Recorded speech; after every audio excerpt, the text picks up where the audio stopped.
வணக்கம். நான் ஆர். நாராயணன் பேர். உங்களுக்கு தெரியும், நான் கான்ஸ்டியூஷன், இந்தியன் பொலிட்டி, அப்புறம் பார்லமெண்ட்ரி ப்ரொசீஜர், எக்கனாமி, இது 3 எடுத்துகிட்ருக்கேன். Mostly civil service ஆஸ்பிரண்ட்ஸ்க்காக.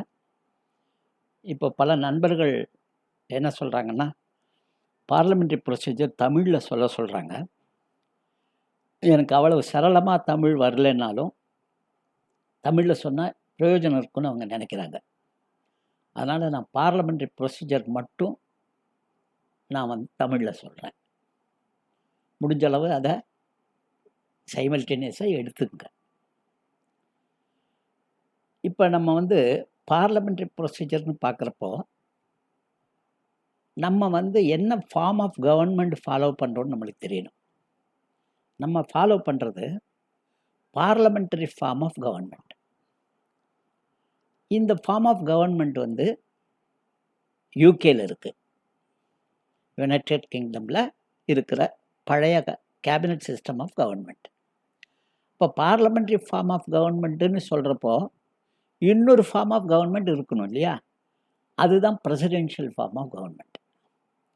அப்போ பார்லமெண்ட்ரி ஃபார்ம் ஆஃப் கவர்மெண்ட்டுக்கும் பிரசிடென்ஷியல் ஃபார்ம் ஆஃப் கவர்மெண்ட்டுக்கும் என்ன வித்தியாசம் அப்படின்னா, பார்லமெண்ட்ரி ஃபார்ம் ஆஃப் கவர்மெண்ட்டில் இதனுடைய யூனியன் எக்ஸிக்யூட்டிவ்னு எடுத்தால், யார் union executive? Composition of union executive என்ன? President, vice president, council of ministers and attorney general. இந்த 4ம் சேர்ந்தது தான் யூனியன் எக்ஸிக்யூட்டிவ்னு சொல்கிறோம். அப்போ யூனியன் லெஜிஸ்லேச்சர் என்ன? Union legislature president, Lok Sabha and Rajya Sabha. அப்போ பார்த்தீங்கன்னா பிரசிடெண்ட் யூனியன் எக்ஸிக்யூட்டிவ்லையும் இருக்காங்க, அதே மாதிரி யூனியன் லெஜிஸ்லேச்சர்லையும் இருக்காங்க. இதுதான் பார்லமெண்ட்ரி ஃபார்ம் ஆஃப் கவர்மெண்ட். அதாவது இந்த யூனியன் லெஜிஸ்லேச்சரும் யூனியன் எக்ஸிக்யூட்டிவும் ஃபியூஷன் ஆகிறது, சேர்றது, காம்பினேஷன் ஆகிறது. அதுக்கு பேர் தான் பார்லமெண்ட்ரி ஃபார்ம் ஆஃப் கவர்மெண்ட். இந்த பார்லமெண்ட்ரி ஃபார்ம் ஆஃப் கவர்மெண்ட்டுடைய முக்கியமான அம்சம் என்னென்னா, இந்த பார்லமெண்ட்ரி, இந்த யூனியன் எக்ஸிக்யூட்டிவ் இருக்காங்க இல்லையா, இவங்க லோக்சபாவினுடைய கண்ட்ரோலில் இருப்பாங்க. அதாவது லோக்சபா எப்போ வந்தாலும் நோ கான்ஃபிடன்ஸ் மோஷன் பாஸ் பண்ணியோ, கான்ஃபிடன்ஸ் மோஷனை டிஃபீட் பண்ணியோ, பாலிசி கட் மோஷன் பாஸ் பண்ணியோ, அட்ஜார்ன்மெண்ட் மோஷன் பாஸ் பண்ணியோ, அல்ல பிரசிடெண்ட் தேங்க்ஸ் மோஷனை டிஃபீட் பண்ணியோ இந்த கவுன்சில் ஆஃப் மினிஸ்டர்ஸை வெளியில் எடுத்துடலாம். ஆனால் பிரசிடென்ஷியல் ஃபார்ம் ஆஃப் கவர்மெண்ட்டில் செப்பரேஷன் ஆஃப் பவர்ஸ் கம்ப்ளீட்டாக இருக்குது. அதாவது லெஜிஸ்லேச்சர் எக்ஸிக்யூட்டிவ் நம்பி கிடையாது, எக்ஸிக்யூட்டிவ் லெஜிஸ்லேச்சரை நம்பி கிடையாது. 3 ஆர்கனும், that is judiciary, executive and legislature, 3 separate. ஒன்றுக்கும் இன்னொன்றுக்கும் எந்த விதமான தொடர்பும் கிடையாது. பிரசிடெண்ட் ஆஃப் யூஎஸ்ஏவை செனட்டோ ஹவுஸ் ஆஃப் ரெப்ரசன்டேட்டிவோ ரிமூவ் பண்ணவே முடியாது. ஆனால் இங்கே எப்படி இல்லை, இங்கே கவுன்சில் ஆஃப் மினிஸ்டர்ஸை எந்த டைமில் விழுந்தாலும் லோக்சபா ரிமூவ் பண்ணலாம். இது இங்கே பார்லமெண்ட்ரி ஃபார்ம் ஆஃப் கவர்மெண்ட்டில் இருக்கிறது. அங்கே ரிமூவ் பண்ண முடியாதுன்னு இருக்கிறது அங்கே பிரசிடென்ஷியல் ஃபார்ம் ஆஃப் கவர்மெண்ட்டில் இருக்கிறது. இன்னொரு முக்கியமானது என்னென்னா, இங்கே பார்லமெண்ட்ரி ஃபார்ம் ஆஃப் கவர்மெண்ட்டில் பிரைம் மினிஸ்டர் மினிஸ்டர்ஸை எடுக்கிறது இங்கே இருக்கிற லோக்சபா இல்லை ராஜ்யசபா மெம்பர்ஸில் இருந்து மட்டும்தான் எடுக்க முடியும். வெளியிலிருந்து எடுக்கலாம், அதில் எந்த சந்தேகமும் கிடையாது. ஆனால் அப்படி எடுக்கும் பட்சத்தில் அவங்க 6 மாதத்துக்குள்ளார மினிஸ்டர் ஆகணும். அதாவது எந்த லோக்சபாவிலையோ ராஜ்யசபாவிலையோ மெம்பர் ஆகணும். அப்போ மெம்பர் ஆகாமல் ஒருத்தர் மினிஸ்டராக 6 மாதத்துக்கு மேலே இருக்க முடியாது. ஸோ பிரைம் மினிஸ்டரை சூஸ் பண்ணுறப்போ லோக்சபா மெம்பர்ஸையோ ராஜ்யசபா மெம்பர்ஸையோ தான் எடுக்கணும். வெளியிலிருந்து யாரையாவது எடுத்தால் 6 மாதத்துக்குள்ளார அவங்க லோக்சபா மெம்பராகவோ ராஜ்யசபா மெம்பராகவோ ஆகணும். இது அங்கே எப்படின்னா, பிரசிடென்ஷியல் ஃபார்ம் ஆஃப் கவர்மெண்ட்டில் எப்படின்னா, பிரசிடெண்ட் எலெக்ட் ஆன உடனே அவருக்கு இஷ்டப்பட்ட வெளியிலிருந்து எந்த ஆளுங்கள் வேணுந்தாலும் எடுக்கலாம். அந்த ஆளுங்க ஹவுஸ் ஆஃப் ரெப்ரசன்டேட்டிவ்லேயோ செனட்லேயோ மெம்பராக இருக்கக்கூடாது. அப்போ இதில் உங்களுக்கு என்ன இதில் பிரயோஜனம் என்ன? அந்த இதில் பிரசிடென்ஷியல் ஃபார்ம் ஆஃப் கவர்மெண்ட்டில் பிரசிடெண்ட் இப்போ எஜுகேஷனில் எடுக்கிறாங்கன்னா எஜுகேஷன் எக்ஸ்பர்ட் எடுக்கலாம், என்ஜினியரிங் எக்ஸ்பர்ட்டை எடுக்கலாம், மெடிக்கல் எக்ஸ்பர்ட்டை எடுக்கலாம். எல்லாம் வெளியில இருந்து அந்தந்த துறையில எக்ஸ்பீரியன்ஸ் ஆனவங்கள இவங்க பிரசிடென்ட் எடுத்துக்கலாம். ஆனா இந்தியாவுல அந்த மாரி முடியாது. மினிஸ்டர்ஸுங்கிறவங்க லோக்சபாவிலயோ, ராஜ்யசபாவிலயோ மெம்பரா தான் இருக்கணும். அப்ப அவங்களுக்கு அந்த அளவு எக்ஸ்பீரியன்ஸ் கிடையாது. இது ஒண்ணு. இந்த 2ம் நம்ம பார்த்துக்கணும். அதே மாதிரி பார்க்குறப்போ, இந்த நம்ம முன்ன சொன்னோம் இல்லையா? யூனியன் எக்ஸிக்யூட்டிவ் கன்சிஸ்ட்ஸ் ஆஃப் யார்? President, vice president, council of ministers and attorney general. Union legislature consists of what is president, Lok Sabha and Rajya Sabha. இதில் பார்த்தீங்கன்னா ஒரு வினோதமான சிச்சுவேஷன் உங்களுக்கு தெரியும். என்னன்னா, இந்த யூனியன் எக்ஸிக்யூட்டிவ் சொல்கிறப்போ president, vice president, council of ministers and attorney general. அப்போ வைஸ் பிரசிடென்ட் எதில் வருது? Union executive.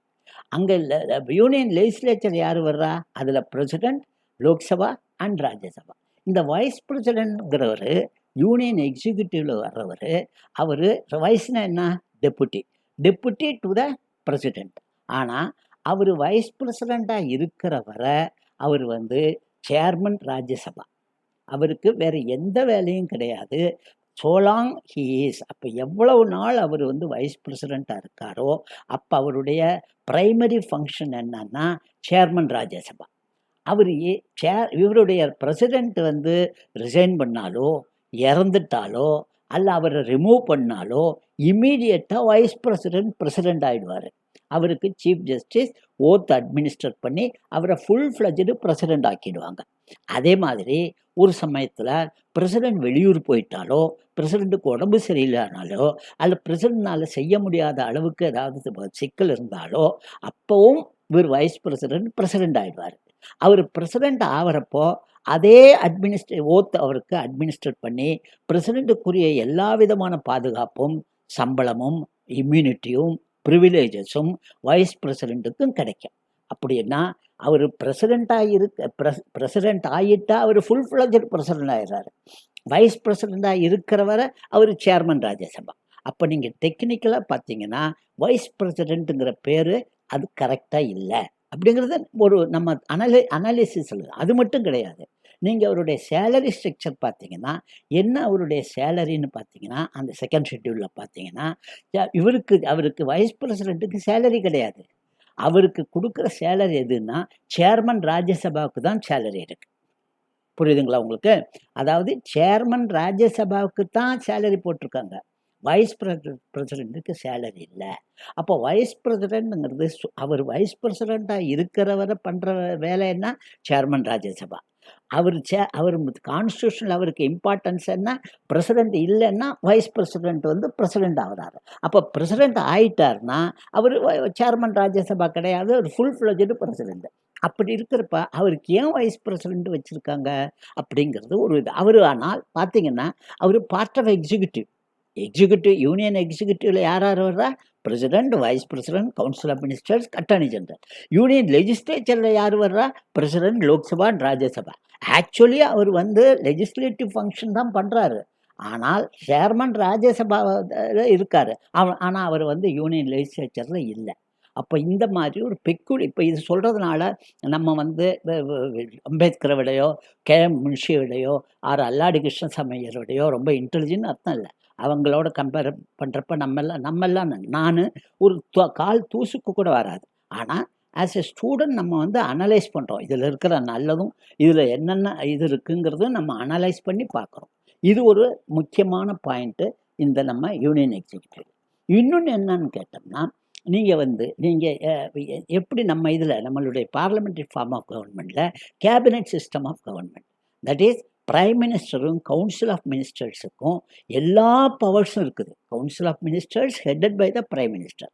நீங்கள் ஒரு இன்ட்ரெஸ்ட் இதில் நீங்கள் எல்லா ஆர்டிக்கிளும் 395 ஆர்டிக்கிளையும் நீங்கள் தேடி பாருங்கள். எல்லா ஆர்டிக்கிளும் இப்போ 460 ஆர்டிக்கிள் ஆகிருக்கும். எல்லாம் அமெண்ட்மெண்ட் எல்லாம் சேர்த்து 460 ஆர்டிக்கிள் இருக்கும். எல்லா ஆர்டிக்கிளும் தேடி பாருங்கள். எந்த ஆர்டிக்கிளாவது prime மினிஸ்டருக்கு power இருக்காட்டு?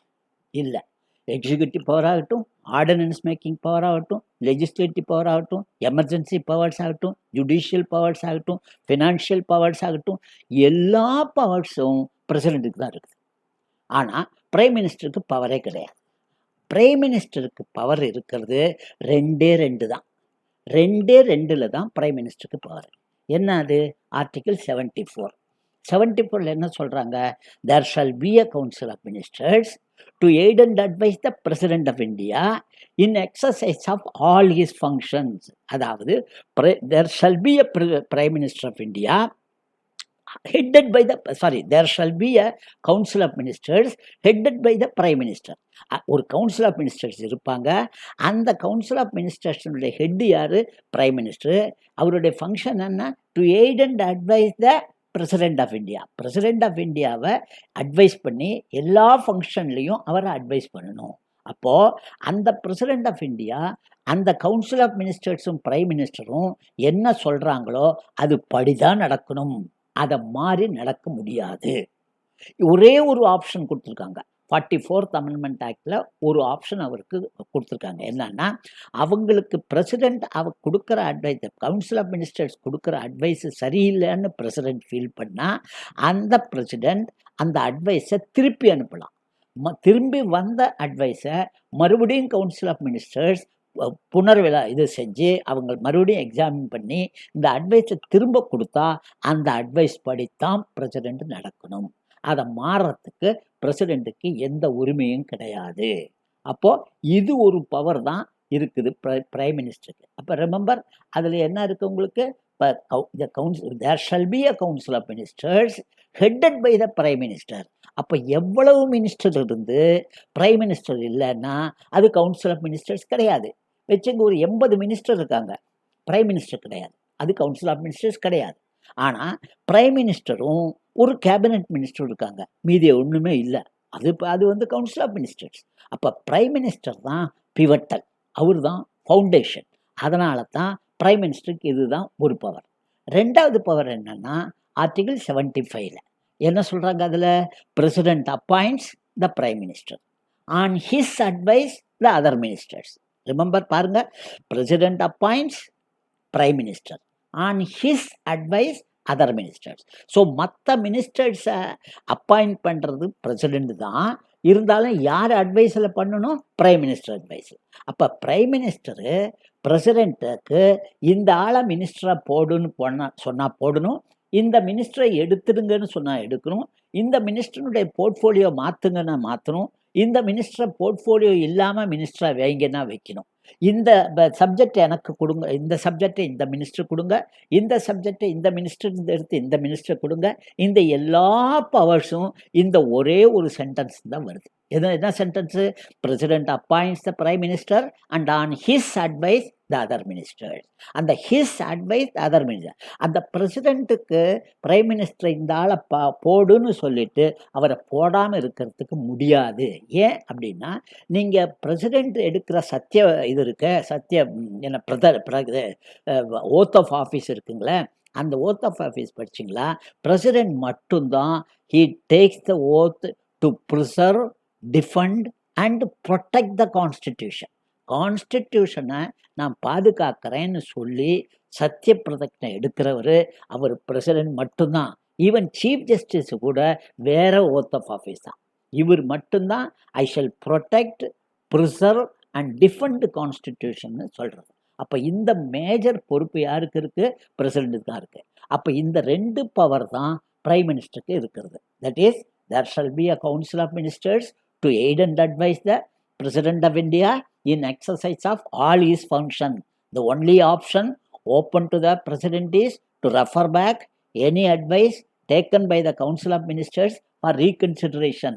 In the event of the advice being reconsidered, tendered again, that advice is binding on the President of India. எந்த அட்வைஸ்னாலும் சரி பிரசிடென்ட்டுக்கு அது பைண்டிங் ஆகும்.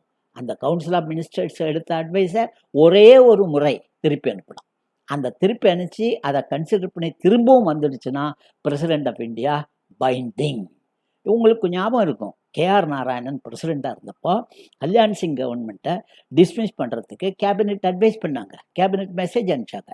ஆனால் KR நாராயணன் அந்த அட்வைஸை திருப்பி அனுப்பிச்சார். திருப்பி அனுப்பிச்சிட்டு அவங்க காங்கிரஸ் கவர்மெண்ட் அதை வித்ட்ரா பண்ணிட்டாங்க, வேண்டான்னு சொல்லிட்டாங்க.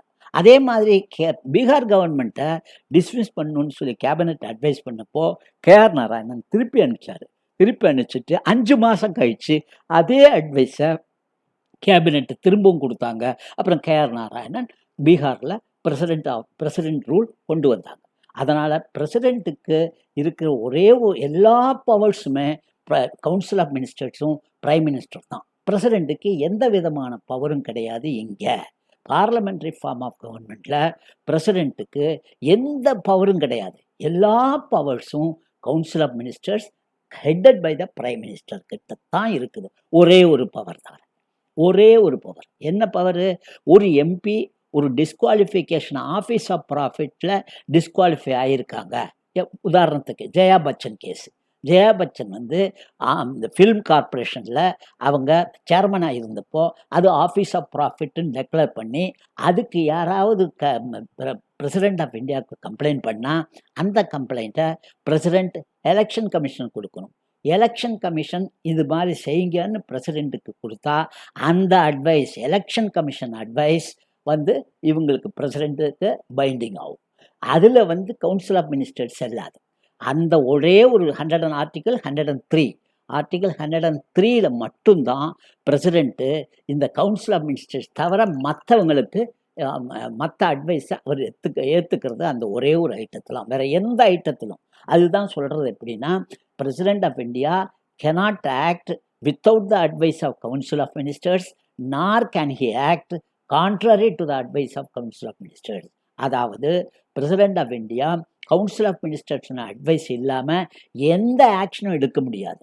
அதே போல் president of India council of ministers கொடுத்த அட்வைஸுக்கு எதிராக எந்த ஆக்ஷனும் எடுக்க முடியாது.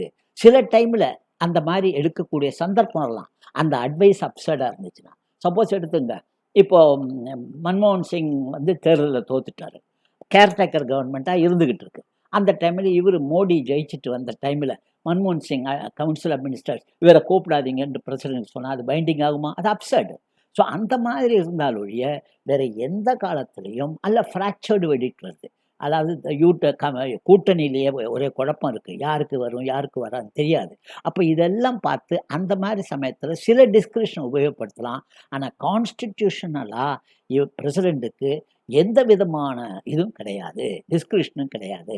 அப்போது பார்லமெண்ட்ரி ஃபார்ம் ஆஃப் கவர்மெண்ட்டில் முக்கியமான வித்தியாசம் என்னென்னா, மினிஸ்டர்ஸை நம்ம பார்லமெண்ட்டுக்கு உள்ளிருந்து தான் எடுக்க முடியும். அதே மாதிரி council of ministers the actual executive யாருக்கு அடக்கம்? இவங்களுக்கு, லோக்சபாவுக்கு தான் கண்ட்ரோல். ஆனால் அதே பிரசிடெண்ட் ஃபார்மில் கவர்மெண்ட், தட் இஸ் யூஎஸ் கவர்மெண்ட்டில், யூஎஸில் எப்படி பிரசிடெண்ட் ஆஃப் இந்தியாவுக்கும் பிரசிடெண்ட் ஆஃப் யூஎஸுக்கும் செனட்டுக்கும் ஹவுஸ் ஆஃப் ரெப்ரசன்டேட்டிவ்க்கும் எந்த சம்மந்தமும் கிடையாது. பிரசிடெண்ட் ஆஃப் யூஎஸை செனட்டோ ஹவுஸ் ஆஃப் ரெப்ரசன்டேட்டிவை ரிமூவ் பண்ணவே முடியாது. அதே மாதிரி பிரசிடெண்ட் ஆஃப் யூஎஸ்ஏ செனட் மேலேயோ இதுலேயோ எந்த கம்ப்ளைண்ட்டும் கிடையாது. அங்கே பிரசிடெண்ட் ஆஃப் யூஎஸ்ஏ வெளியிலேருந்து எந்த ஆளை வேணும் தானே எடுத்து மினிஸ்டரை அப்பாயின்ட் பண்ணலாம். ஆனால் நம்ம பிரைம் மினிஸ்டர் நீங்கள் மினிஸ்டரை எடுக்கிறதுக்கு லோக்சபா மெம்பரோ ராஜ்யசபா மெம்பரோ மட்டும்தான் எடுக்கலாம். வெளியிலேருந்து ஒரு ஆளை கொண்டு வந்தா, ஜெய்சங்கர் வெளியிலேருந்து ஒரு ஆளை கொண்டு வந்தால் 6 மாதத்துக்குள்ளார அவர் லோக்சபாவிலையோ ராஜ்யசபாவிலையோ மெம்பர் ஆகியே தீரணும். ஆகலைன்னா அவங்களுக்கு மினிஸ்டர்ஷிப் போயிடும். ஸோ மீதி இருக்கிறத நம்ம நாளைக்கு பார்ப்போம். தேங்க்யூ.